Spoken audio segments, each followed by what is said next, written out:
Did you know Iron Man once made a sacrifice so huge, it makes his final snap in Endgame look like a walk in the park? We all remember, I am Iron Man. But what if I told you he once had to say, I am? Who? This wasn't about building a new suit or fighting a new villain. It was about erasing himself. It all went down during the Dark Reign storyline in the comics. Norman Osborn, yes, the Green Goblin, somehow became America's top cop. He was in charge of SHIELD, which he renamed HAMMER, his first order of business. Hunt down Tony Stark and get his hands on the Superhuman Registration Act database. This database contained the secret identities of almost every hero and villain in the country. In Osborn's hands, it would be a weapon of mass destruction. Tony couldn't just delete the database. It was backed up everywhere, including inside his own brain. So, what did he do? He embarked on a desperate, globe-trotting mission, not to fight, but to run.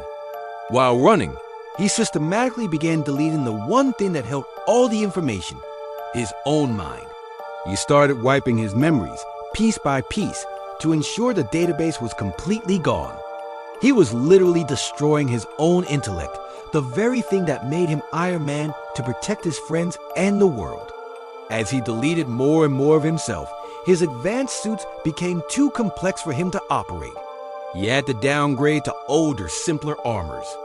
He went from the high-tech Extremis armor all the way back to the classic Mark I, the bulky gray suit he built in a cave. Imagine the genius who created a nanotech suit struggling to remember how to fly a basic model. It was a heartbreaking decline.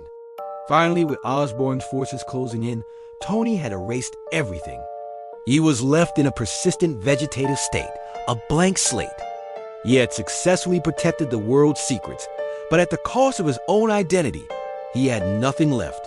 He was no longer Tony Stark, the genius, billionaire, playboy, philanthropist. He was just a body in a bed. He chose complete ignorance over letting a global disaster unfold. Of course, this is comics, and his friends eventually found a way to reboot his mind from an old backup. But it wasn't a perfect restoration. He lost some memories and experiences along the way. This storyline truly shows the depth of his heroism. He was willing to sacrifice not just his life, but his very self, his mind, his legacy, everything, to do the right thing. It's a powerful reminder that the greatest battles are often the ones fought within. And don't forget to subscribe for more deep dives into your favorite heroes.